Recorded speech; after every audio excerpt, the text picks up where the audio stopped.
샬롬, 평안하셨습니까? 오늘은 마태복음의 말씀을 보겠습니다.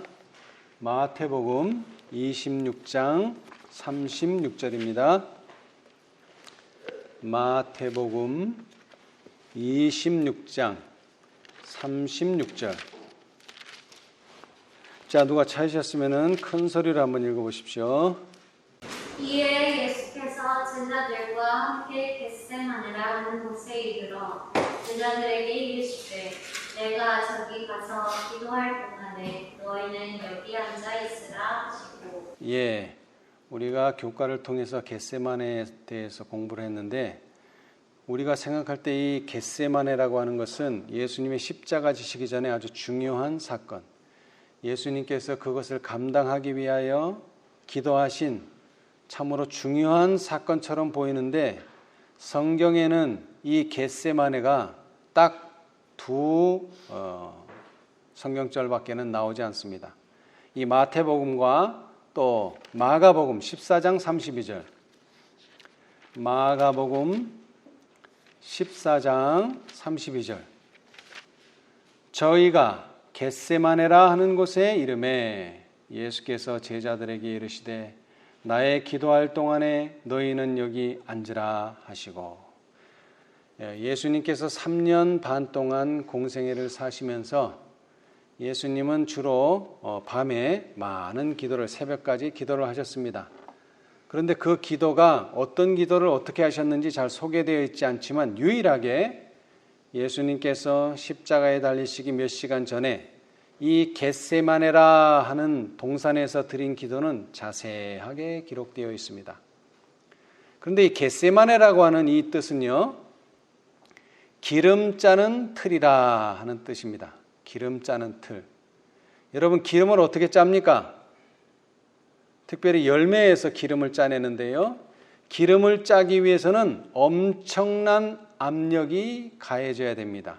포도도 마찬가지고요. 포도는 기름이라고 하기는 좀 그렇지만 포도즙을 만들기 위해서는 이 포도즙 틀에다가 발로 밟아서 짜죠. 하여튼 압력이 가해질 때 이 열매에 압력이 가해져야지만 기름을 짤 수가 있어요. 근데 이 겟세마네의 뜻이 뭐라고요? 기름 짜는 틀이다.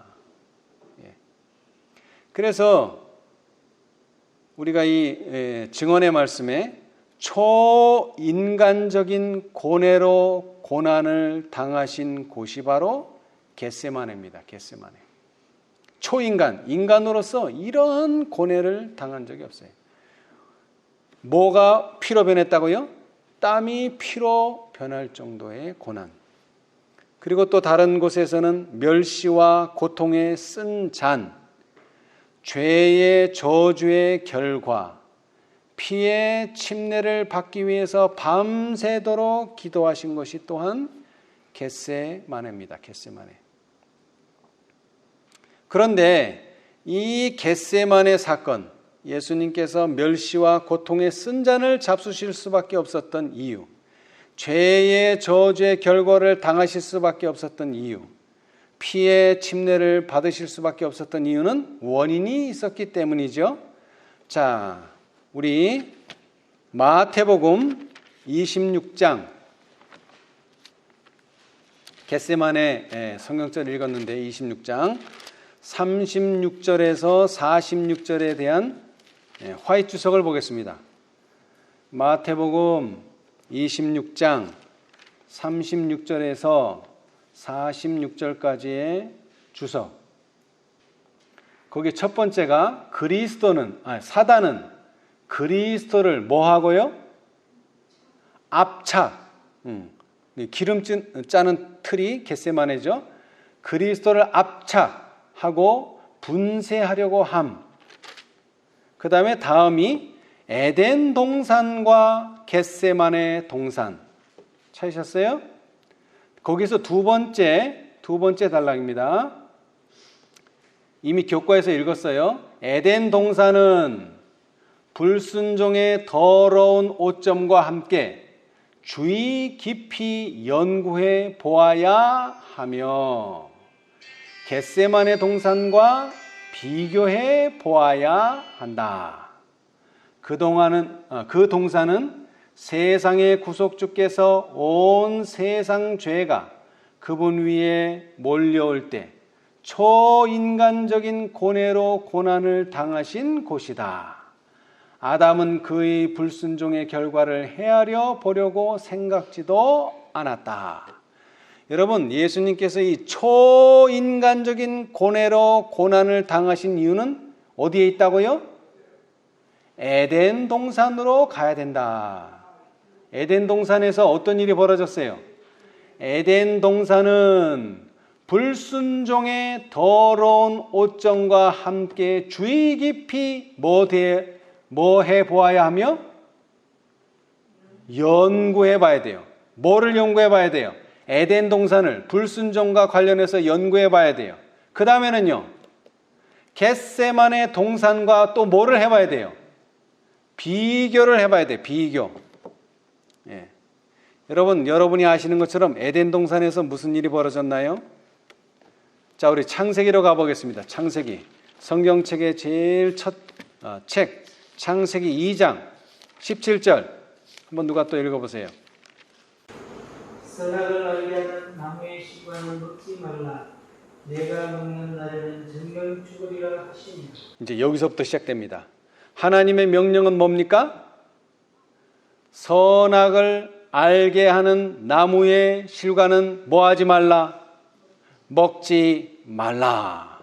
그럼 순종하면 뭐 해야 돼요? 먹지 않아야 되죠. 불순종하면은 먹을 수도 있어요.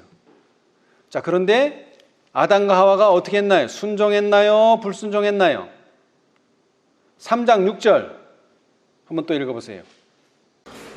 여자가 그 나무를 본즉 누름직도 하고 보암직도 하고 지혜롭게 할 만큼 탐스럽기도 하는 나무인지라.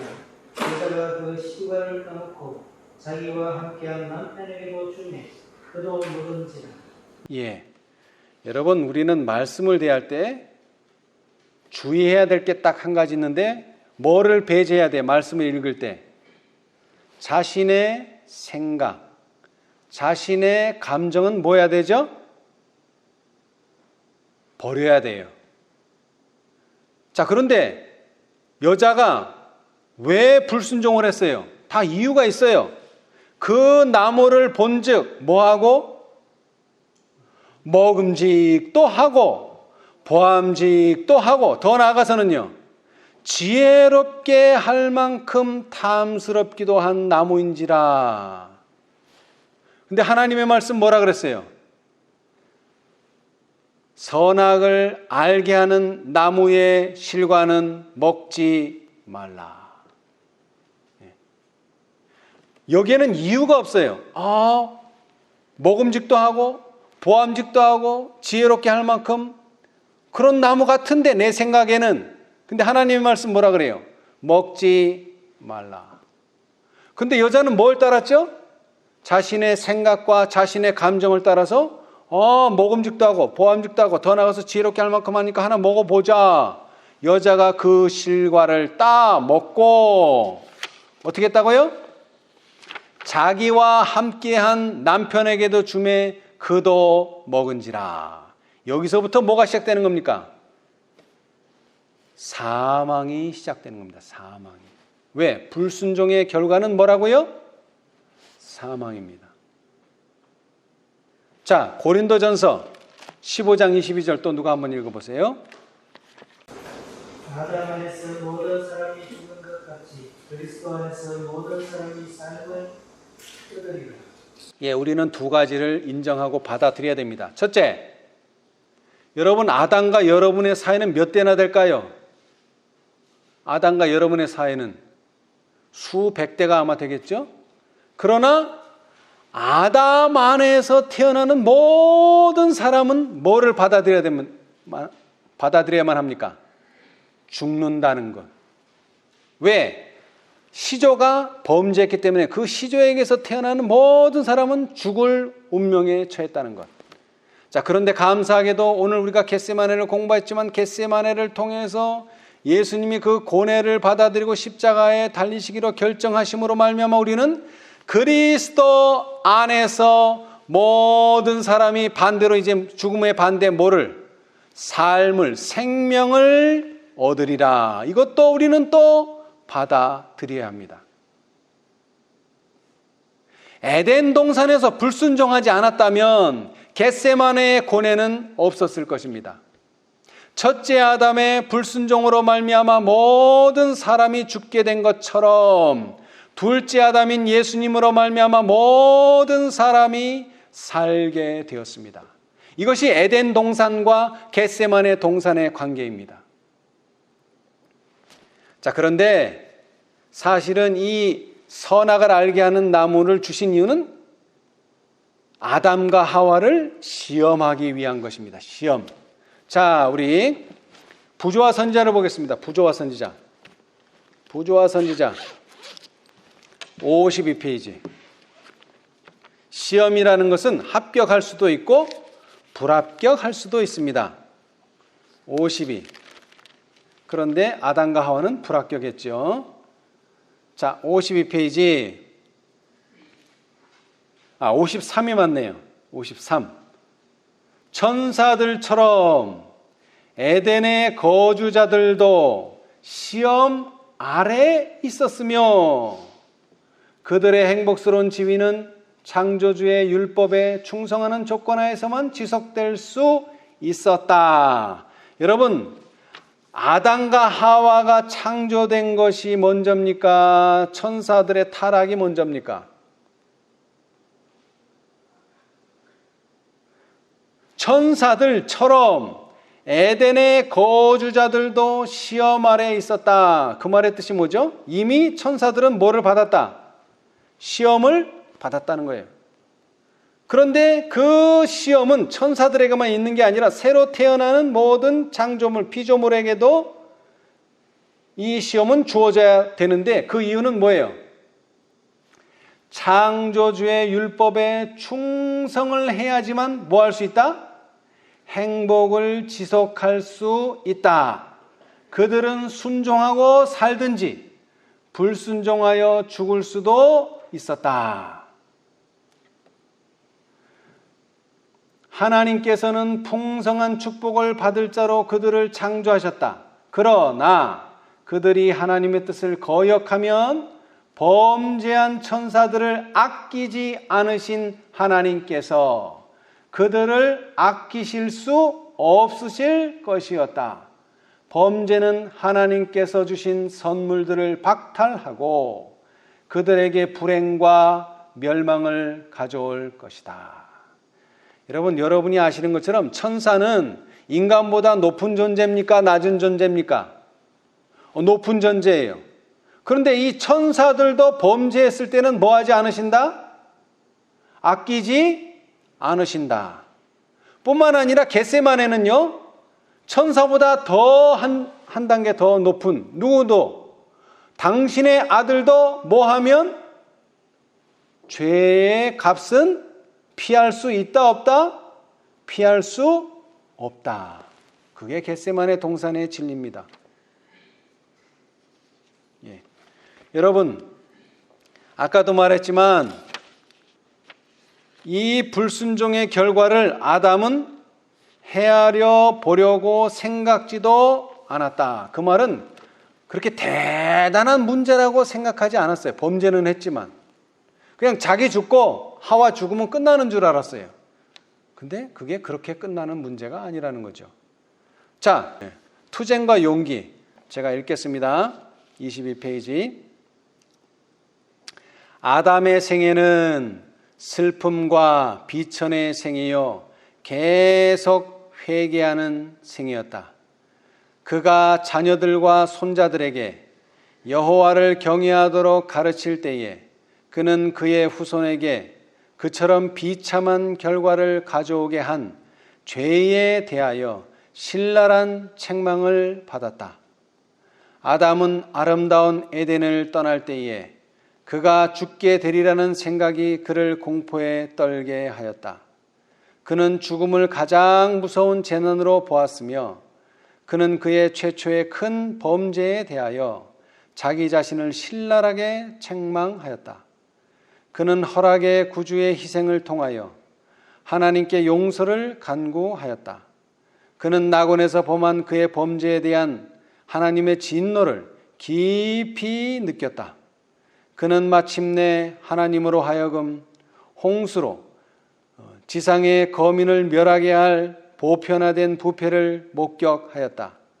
처음에 그를 만드신 분께서 그에게 내리신 사형 선고는 그에게 아주 무섭게 보였으나 그 후 그는 수백 년을 더 살았으며 그것은 하나님의 공의와 자비처럼 보였고, 이렇게 해서 불행한 삶은 끝을 가져왔다. 아담은 지는 낙엽과 시드는 꽃이 빨리 썩는 표징을 목격하였을 때에 그는 지금 사람들이 죽은 사람을 보고 슬퍼하는 것보다 더 깊이 슬퍼하였다.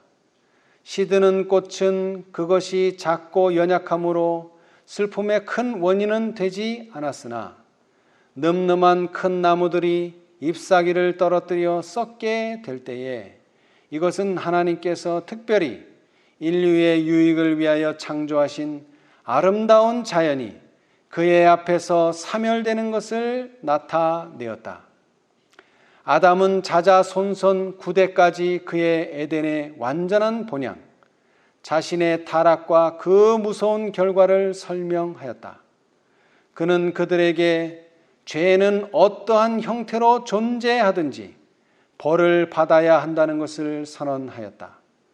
그는 그들에게 하나님을 순종하라고 호소하였다. 아담은 그의 자손들에게 주님을 경외하는 것을 가르치라고 명하였으며 저들을 그 자신의 겸손한 순종의 모본을 통해서 오실 구세주의 상징이셨던 제물들을 고귀하게 보도록 인도하였다. 아담은 그의 자손들에게 여호와를 경외하도록 명하였으며 겸손한 순종의 모본으로 오실 구주를 표상하는 제물을 존귀하게 여기도록 인도했다. 아담은 하나님께서 그에게 계시하신 바를 주의 깊이 간직하고 그의 자자손손에게 구두로 전달하였으며 이런 수단으로 하나님께 대한 지식은 보존되었다. 영문시죠. 1879년 2월 6일. 아담은요, 사람이 죽은 것은 보지 못했어요. 그러나 지는 낙엽과 시드는 꽃, 그리고 썩어가는 나무들을 볼 수 있게 되었습니다. 그는 자신이 얼마나 큰 죄를 지었는가를 비로소 조금씩 깨닫게 되었습니다. 그런데 그가 900살까지 살았다는 것은 아담은 자자손손 9대까지 살았어요. 그는 오래 살아서 기쁜 것이 아니라 죄의 쓴맛을 900년 동안이라 맛보게 되었어요. 그 결과가 4000년 후에 누구에게서 나타납니까? 예수님이 겟세마네 동산에서 이제 나타나게 됩니다. 자, 우리 다시 한번 화이트 주석을 보겠습니다. 마태복음 4장 1절로 11절 주석을 보겠습니다. 이것이 노아 홍수도 물론 아담이 봤지만 더 나아가서 4000년 후에 아담이 범죄한 4000년 후에 벌어질 일들. 자, 4장 1절로 11절. 대조되는 두 아담.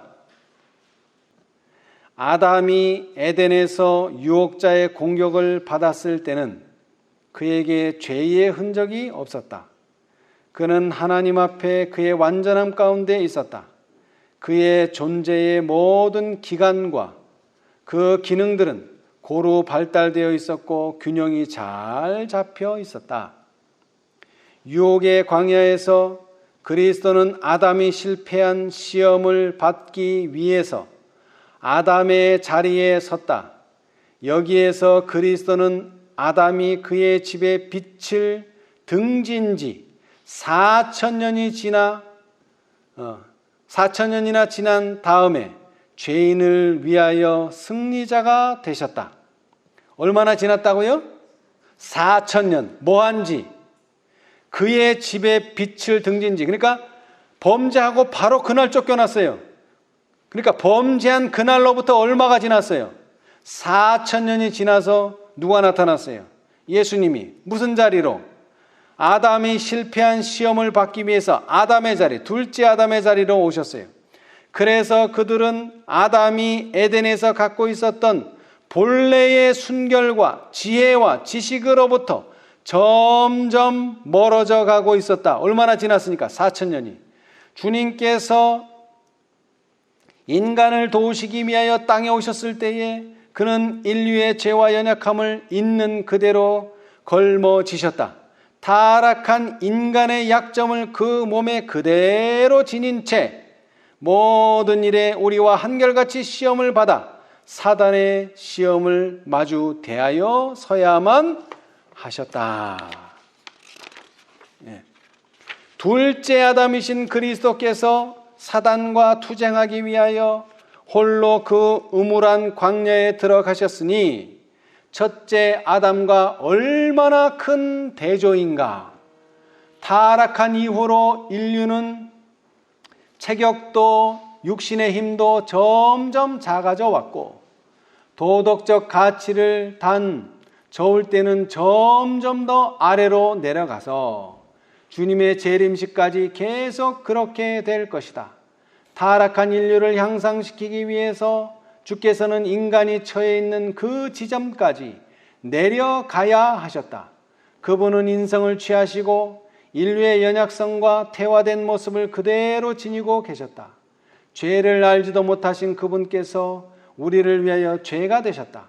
그는 자신을 낮추시되 가장 낮은 자리에까지 내려가셨으니 이는 인간과 접촉할 자격을 얻기 위함이셨고 죄가 사람을 밀어놓은 타락의 밑바닥에서 인간을 들어 올리려 하심이다. 리비언 데랄드의 말씀이죠.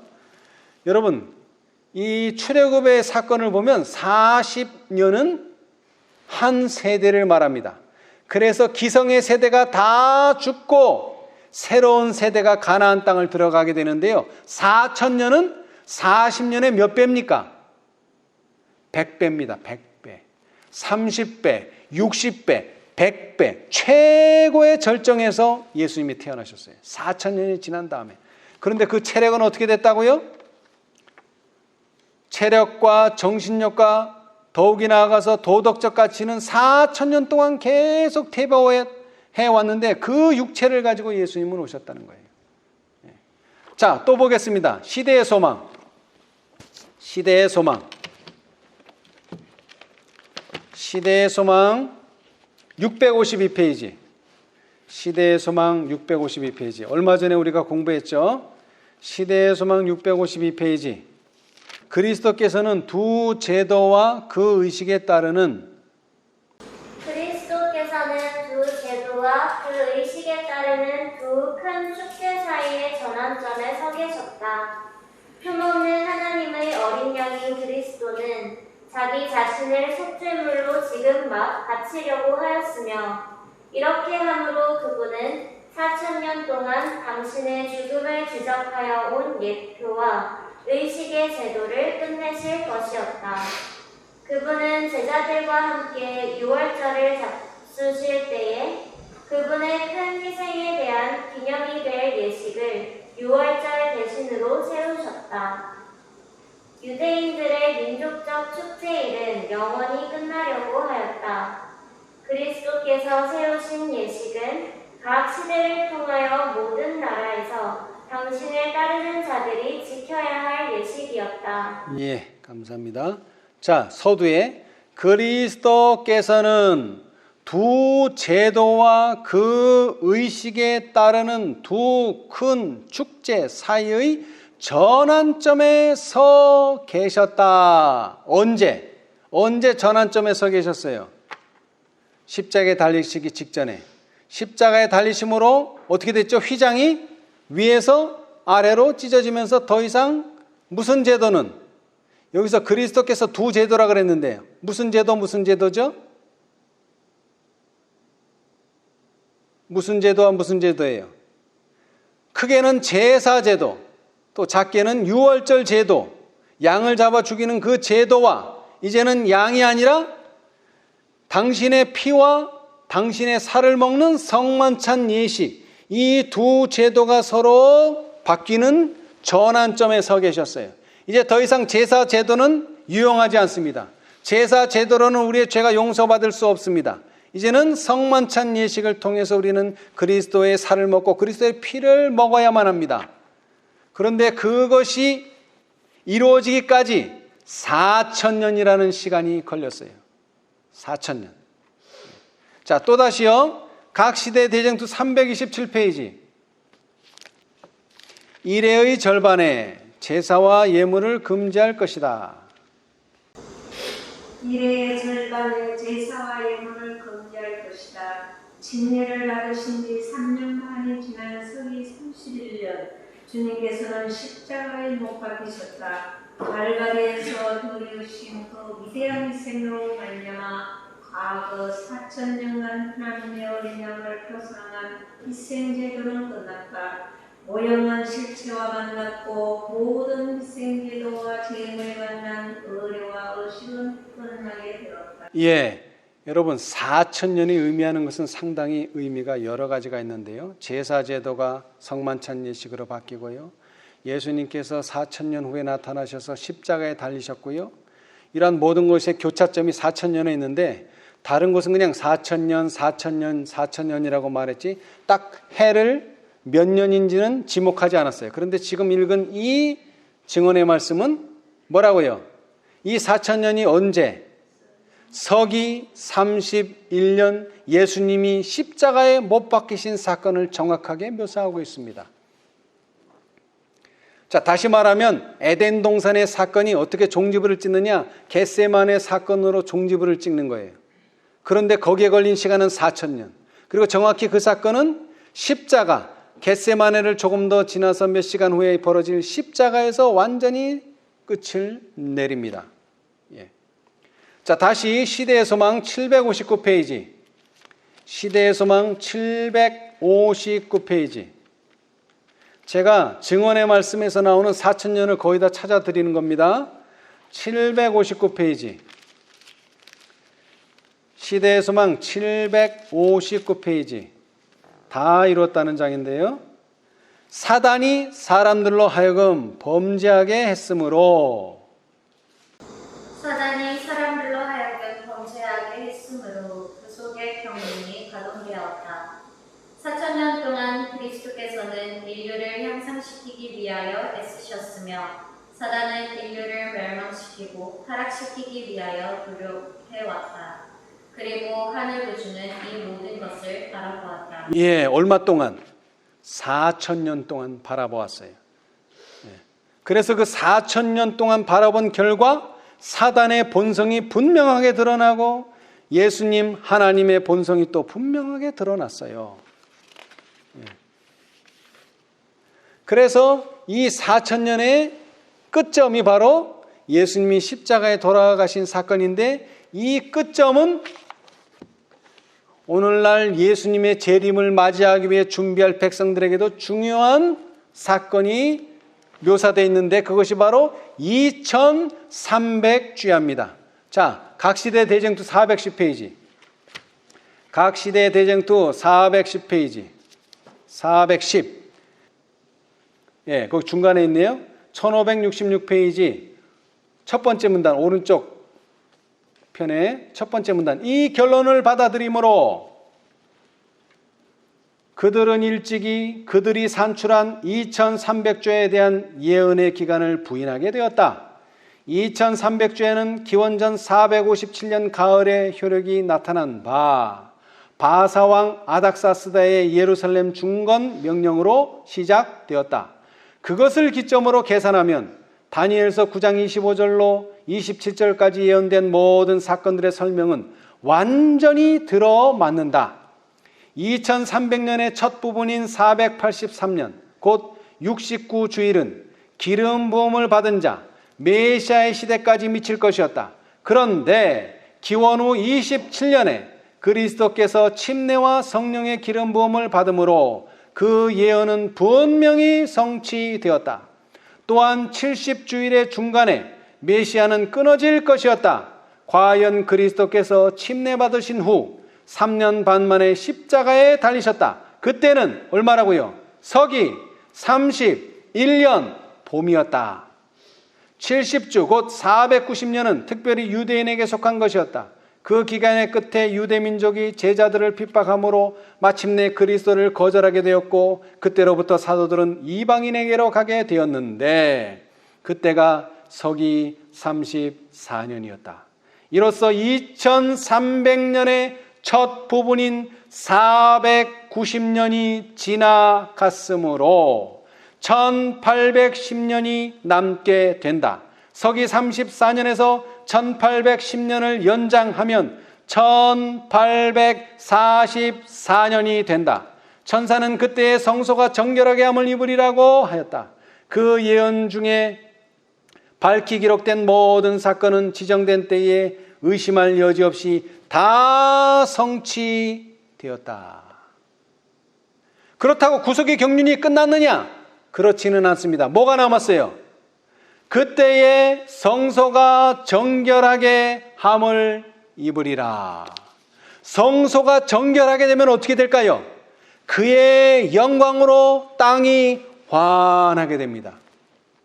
그 사건이 남은 거예요. 예. 그런데 일의 절반이라고 표현했는데 재미있게도 4,000년의 절반이 얼마입니까? 4,000년의 절반 2,000년. 4,000년에 끝난 예수님의 사업이 이제 당신의 백성들을 통해서 그 절반 2,000년 후에 완성하게 됩니다. 그것이 에덴과 겟세마네와의 관계고, 이 겟세마네는 2,000년 전에 끝난 사건이 아니라 앞으로 계시록 18장을 통해서 다시 한번 재현될 것이다. 자, 다시 화이트 주석을 읽어보겠는데요. 자, 우리 마태복음 26장 36절로 46절의 주석을 다시 한번 또 읽어보겠습니다. 마태복음 26장 36절로 46절. 아까는 뒷부분을 읽었는데 에덴 동산과 겟세마네 동산, 이게 두 인용처가 있거든요. 하나는 편지고 하나는 원고예요. 아까는 원고를 읽었어요.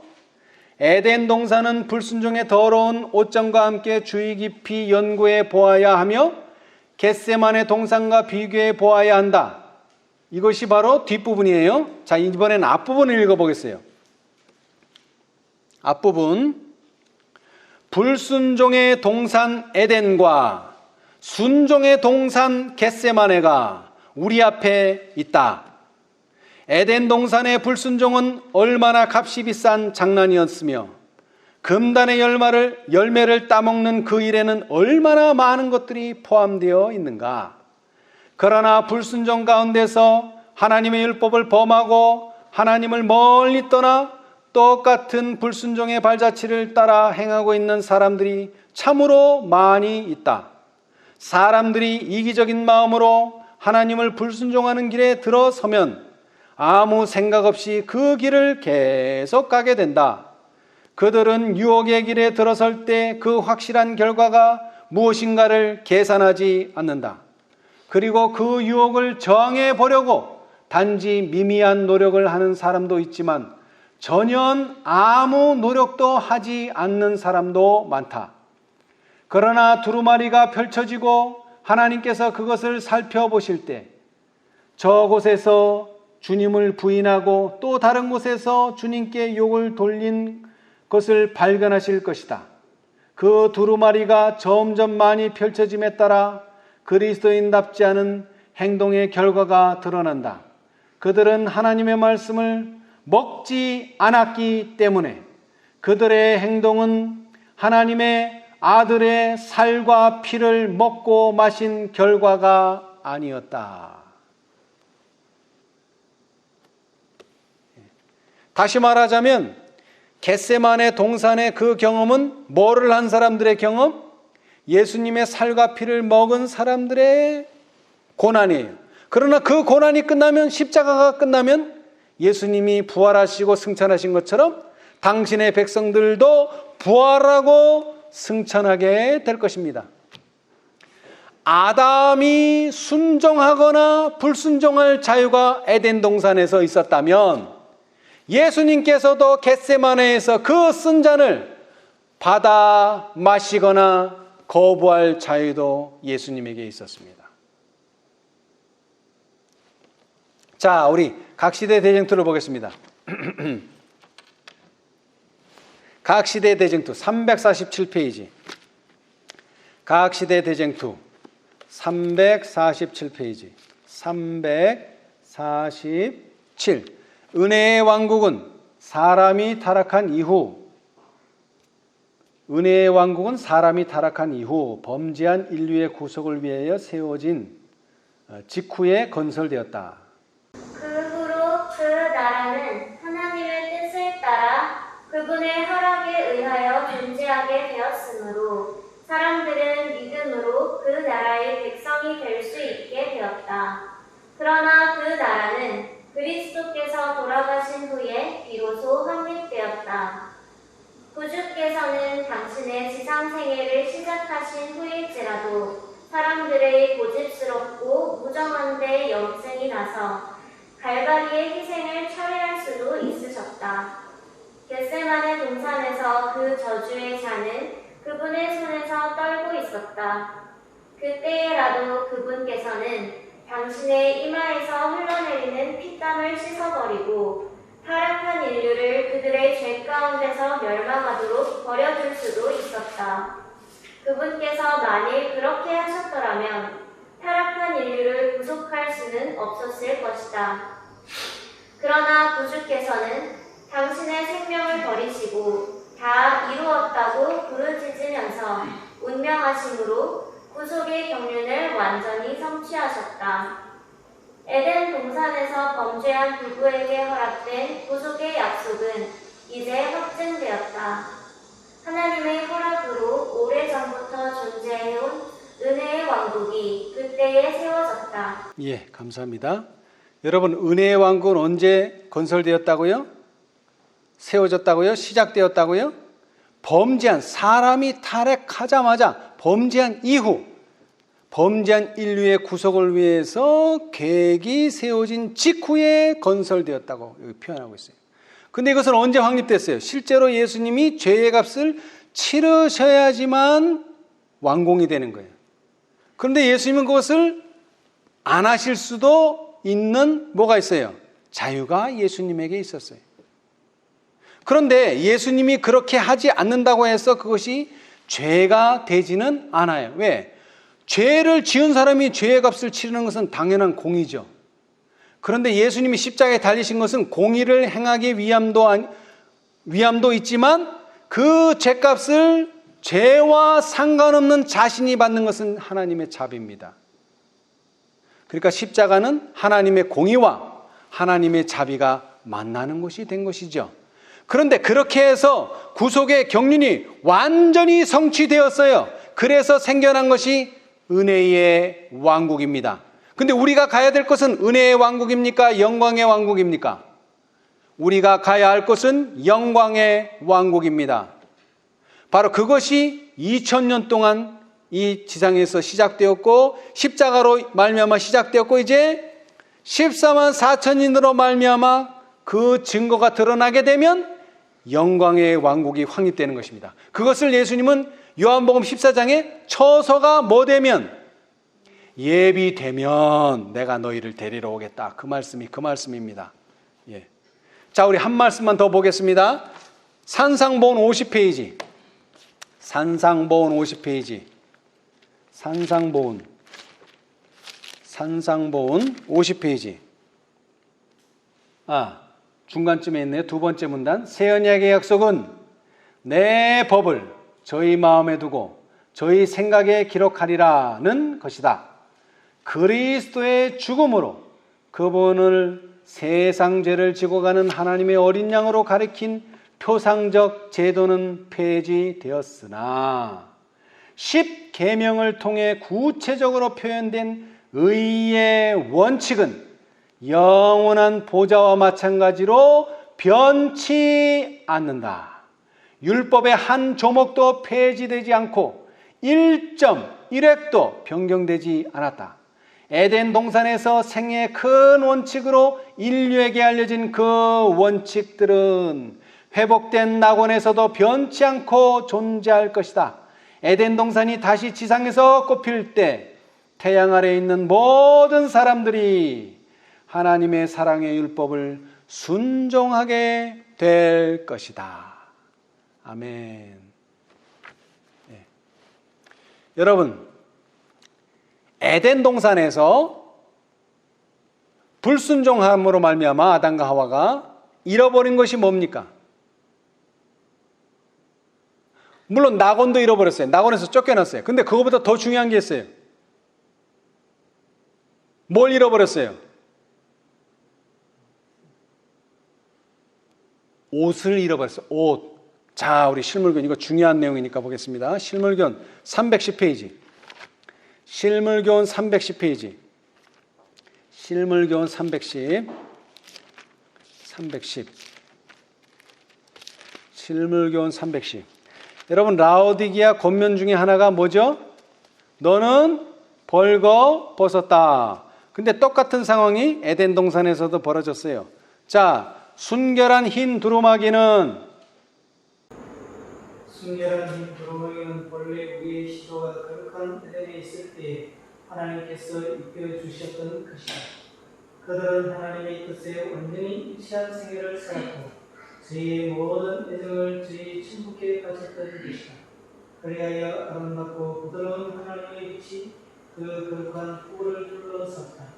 이 빛의 두루마기는 하나의 순결한 영적 옷의 상징이었다.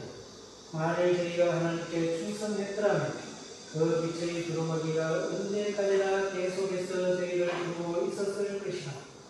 그러나 저희가 들어옴으로 인하여 하나님과의 연결이 끊어지게 되고 그들을 불렀던 빛은 사라지게 되었다. 벌거벗게 되자 부끄러워서 저희는 무화과 나무 잎을 엮어 몸을 가리므로 하늘의 옷을 대신하려 했다. 예, 에덴 동산에서도 쫓겨났지만 더 중요한 것은 뭘 잃어버렸다고요? 하나님께서 입혀주셨던 옷이라고 얘기했지만 사실은 아름답고 부드러운 하나님의 빛을 잃어버렸어요. 뭘 잃어버렸다고요? 빛을 잃어버렸어요. 예수님이 오셔서 뭐라 그랬어요? 나는 세상의 빛이라. 그리고 하시는 말씀이 또 뭐라고요? 제자들을 향해서 너희는 세상의 빛이라. 그 빛을 돌려주시기 위해서 예수님이 오신 거예요. 그런데 예수님께서는 그 빛이라고 하는 것을 분명히 증거하셨지만 제자들은 그 빛을 세상에 완전히 드러내지 못했어요. 이른 비는 그 시작입니다. 이제 마지막 늦은 비가 그 일을 마칠 것인데요. 첫째 아담이 불순종함으로 말미암아 잃어버린 빛을 다시 회복하는데 4,000년이 걸렸어요. 예수님을 통해서. 첫째 아담의 불순종에서 둘째 아담의 순종까지가 4,000년. 불순종의 어둠에서 순종의 빛으로 드러나는데 4,000년. 그리고 그 절반인 2,000년 후에 둘째 아담의 후손이 이 어두운 세상의 빛을 드러낼 것입니다. 그것이 계시록 18장 1절에 그의 영광으로 땅이 환하여 지더라. 그런데 이 일은 이미 시작이 되었어요. 가래 뽑은 기별 1권 362페이지. 시련의 시기가 우리에게 임박하였는데 이는 죄를 사유하시는 구세주이신 그리스도의 의에 대한 계시를 보여주심으로 셋째 천사의 큰 해침이 이미 시작되었기 때문이다. 이것은 온 땅을 영광으로 환하게 할 천사의 빛의 시작이다. 이미 시작된 계시록 18장 사업을 마치는 일에 협력함으로 주님께서 예비하신 나라에서 환영받는 주님의 자녀들이 우리 모두 되시기를 빌면서 오늘 말씀 마치겠습니다.